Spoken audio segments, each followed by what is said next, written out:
Hello, everyone. Welcome to another episode of Namtaro Talks.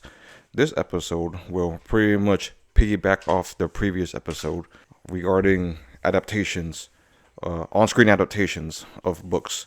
The previous episode, I just pretty much laid out my opinion regarding the benefits and downsides of adapting a book series on screen, whether it be to a TV show or a movie, whether it's live action or animated. There are benefits and drawbacks and different challenges of both. However, that episode, it was a bit longer than I expected, and I did not get a chance to get into the different books and adaptations I've consumed over the years. Well, by years, I mean really recently after grad school, because I'll be honest, there wasn't much time to consume it in grad school, or I shouldn't have been anyway. I should have been focusing on my academics at the time. But nevertheless, based on the nature of my job, I get the opportunity to listen to many audiobooks, and in the meantime, if there were series that I particularly liked, I watched the adaptation of it. Sometimes I listen to the book or read the book first, then watch the adaptation, sometimes vice versa. Sometimes the adaptation's better than the book, sometimes the other way around. Sometimes they supplement each other, sometimes they are two completely separate things. Sometimes one thing cleared up the understanding for the other, sometimes they made it even more confusing. Nevertheless, like I usually say, these episodes are all over the place. I'll be honest, sometimes I have little notes that I write and I put aside to give these talks a little bit of organization. But I did categorize the works I consumed, but I'll be name dropping and jumping over the place. Some things I will list, the titles for sure, but maybe not necessarily the authors and whatnot, and maybe I might go on tangents. But anyways, let's start off with the classic, the Harry Potter series. Okay, I have read, I didn't read all the books. I only did not read the first book, The Sorcerer's Stone, but the books 2 to 7 I did read, and I watched all the movies. So the reason I'm starting off with that, because that's one of the few series that I did watch the entire movie series and read the entire book series. And for the most part, they are relatively faithful, and I don't know about accurate, but the plot points were there, the atmosphere was there because of Harry Potter. I mean, you gotta get the wizarding world down, you gotta get the Hogwarts down, all the different characters down, and of course you can't adapt every single plot point, and there's embellishments here and there. But overall, I thought they did a pretty good job with the casting and the story beats. Though, of course, it does not necessarily help that they change directors several times throughout the movie series, but that's the nature of it. Sometimes there's creative differences, or people leave certain projects because their vision doesn't clash, or with the direction of the author or the movie studio. But hey, there were 7 books. They squeezed out 8 movies. They made it work. I did not read the Lord of the Rings books because they're pretty long. But I did, the movies were long too. Well, there was a time when I was transitioning in between jobs, so I just pretty much marathoned all the movies. It took about, I don't remember, I think 8 or 9 hours. And I remember I bought a bootleg version of it one time.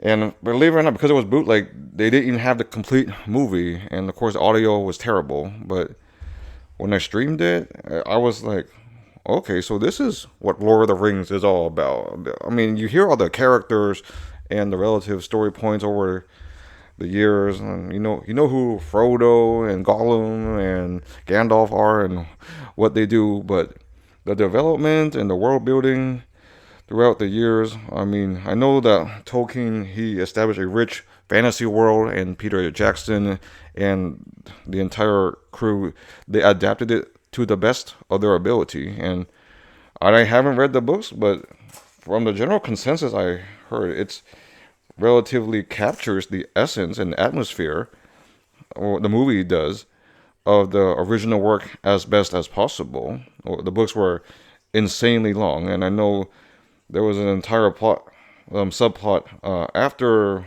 what they did at Mount Doom that was not even addressed in the movie. But I really enjoyed all three books. Though I did read The Hobbit in ninth grade, I enjoyed it.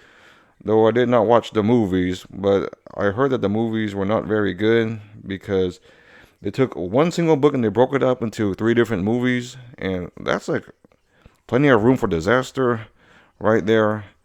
And of course, the original director, Peter Jackson, he came back to help direct the movies, but I think he got more. I don't know what happened. There was more interference, or he wasn't feeling it as much. So the movies did not turn out as good as it could have been. But I did enjoy The Hobbit, though. So far, I addressed two works that are in the category that the on-screen adaptation did it justice. Lord of the Rings, Harry Potter. Another recent work I consumed was The Sympathizer by Viet Thanh Nguyen. Yeah, honestly, that is one of my favorite books. Yeah, I remember when I was reading it, I couldn't put it down. I even woke up early in the morning to finish it one time. And I did have the luxury of meeting the author at least once and I got a signature and a picture with him. So when the series was announced, I mean, I wasn't skeptical at all. I was kind of curious, and I'm sure that they had input from the author. And of course, it takes place in Vietnam, and it features Vietnamese people, so they want a Vietnamese cast. And as a whole, I thought that the adaptation of The Sympathizer, they did as well as it could. Of course, certain parts are not as faithful to the book, but the general themes and story elements and the way that the show is presented, it was very, I don't know, consumable. It did the book justice, in my opinion. And the topic at hand with The Sympathizer, it's a bit controversial among, of course, Vietnamese people, but they navigated that. They tiptoed the tightrope as best as possible, and they captured the essence of the characters as best as possible. Also, though the sequel, The Committed, I don't know how that's going to be adapted to live action or if it's going to be done so, because there were several plot points that were changed between the book and the movie. And The Committed, for this, the sequel for The Sympathizer, it takes place in a completely different setting, so I don't know if that's going to be easily adaptable or not. Another work that I enjoyed, the adaptation and the book itself, was A Man Called Ove. Well, it was a Swedish book, and it was adapted to A Man Called Otto, the movie, starring Tom Cruise. Pretty much about a curmudgeon, a grumpy old man who's pretty particular and set in his ways, but they did go deeper into his character and his background and why he was the way he was and how he gradually warms up and interacts with the people around him. I went through a phase where I tried to read into classics more, and I ended up reading two Jane Austen classics, Pride and Prejudice and Emma. And I'll be honest, they were fine, but I don't think they're my thing because there's a lot of purple prose in it. There's a lot of Victorian descriptions and random details that I did not particularly care about. However, I did watch the movies for both of it, and it made things a lot clearer. I was like, oh, so that's what happened. So that's what Emma was trying to do. Well, that's who Mr. Darcy is. And I know Neil Gaiman has his own controversies right now, but I really did enjoy one particular book called Neverwhere. I read that for the first time in high school, and then I re-listened to it when I was starting in my career, but the quality of the audiobook wasn't very good, so I found a better one several years later, and so I pretty much consumed it 3 times, but I really got into it. I enjoyed all the characters, like Richard and Dor and the Marquis and Mr. Croup and Mr. Vandelmar, and they're pretty much going around London underground, and they're slowly revealing like the world, like what's happening here and there. Only then did I realize that it was originally a TV show first in the mid-90s. Luckily, that was on YouTube, so I watched the entire TV show. And I was pretty spoiled from that because the TV show came first, so it clarified things in the book. So I'll be honest. Sometimes I don't have the best full understanding of what I read, so sometimes I'm glad. Okay, thank goodness they made a live action adaptation of that work. So it's like supplements, you know. Like one thing supplements the other. It makes it easier to consume the whole work as a totality. So you get the full essence of the story and everything that the work wanted to represent. Yeah, same goes for Coraline. Honestly, I was a little bit confused when I first read the book. I know it's a children's chapter book, but I was like, okay, which world is she in now? When did she go back? Who's the other mother? What's the other mother doing? But the animated movie that came out several years back, and I watched that. I really enjoyed that for sure. And the convenient thing about Neverwhere and Coraline, there was also comic book adaptations of those. So I read both of those. Yeah, personally, the Coraline movie, I enjoyed that more than the book. I know they made some embellishments. They added another character, and the ending was slightly different. But as a whole, it captured the story pretty well. I know the way I describe these books, it comes kind of repetitive or monotonous at times. But well, that's the thing. There's only so many adjectives that I know, and I'm trying to use as many as I can. But sometimes they just apply. Well, regardless, I did enjoy Neverwhere and Coraline. Now, the Hitchhiker's Guide to the Galaxy. When I was reading that, I had no idea what the heck was going on. Yeah, so luckily there was a movie in the I think 2005. Honestly, I don't fully remember the plot of it either. I just know that Zoe Deschanel was in it. But I might need to rewatch that again because I remember the movie was clearer than the book and more enjoyable. Yeah, but the Hitchhiker's book, it was I think pretty short for an audiobook, about 4 hours, and I was like, how is this a giant jambalaya of what's going on and consider a sci-fi classic? But maybe it's worth digging into another time. Now, Blade Runner, that I watched on a plane, the original one starring Harrison Ford, and of course I watched Blade Runner 2049 several years later, and I don't think the book is based on that, but I did read Do Androids Dream of Electric Sheep after I watched Blade Runner. Well, pretty much, I think the movie, it really tries to capture the essence and the atmosphere and all the thematic elements of what's really an android, what's really a replicant, and I guess the thoughts and feelings underneath. And Harrison Ford's character, Deckard Shaw. No, that's not his name. Shoot, I think it's Deckard. Yeah, he's trying to hunt down the android, and afterwards you try to find out if you're, I don't know, quote unquote, corrupted by the android or not. Well, I know that you go through some kind of test where you go through the eyes, and okay, I know I'm doing a very poor job describing these works, and honestly, it was a long time ago, and there sounds like they're worth revisiting. But though I'd be more inclined to watch Blade Runner again because I know there's a bunch of deep themes underneath. Now, The Girl with the Dragon Tattoo. No, that's one of my favorite books in the series. And now the movie, well, the American one with the guy that played James Bond and Rooney Mara. Yeah, Daniel Craig. Now, that did it justice. Yeah, because it's like a thriller and solving a mystery. Though it's a little bit outdated because the main character, he works for a magazine, but I guess magazines aren't as prevalent anymore. And the character of Lisbeth Salander, or the girl, the titular character, girl with the dragon tattoo, she's unique. She has her own background and upbringing, and it explains why she is the way she is. Though the English movie was pretty interesting because, okay, spoiler alert, it takes place in Sweden, and of course they spend Swedish krona, which is the currency there, but they're going to different Swedish landmarks, but they're speaking English. Yeah. So, but then again, you gotta suspend your disbelief a little bit.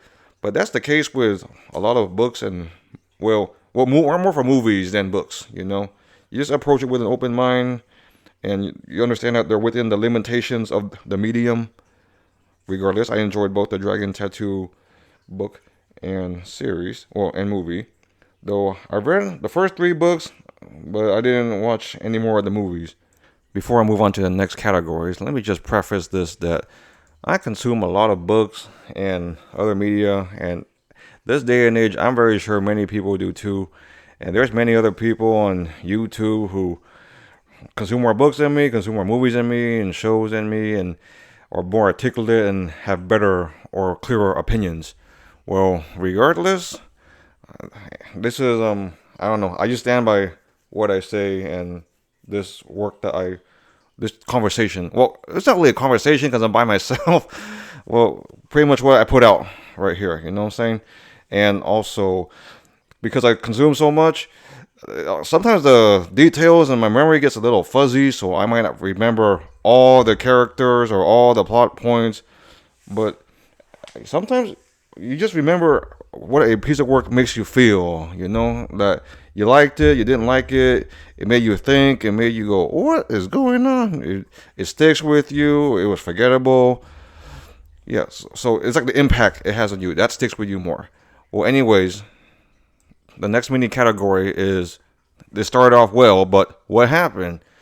Yeah, honestly, the Witcher books, I read it and I was like, what's going on? And I know that it was a relative English translation from their original Polish, but the TV show, well, the first season, anyways, I really enjoyed it.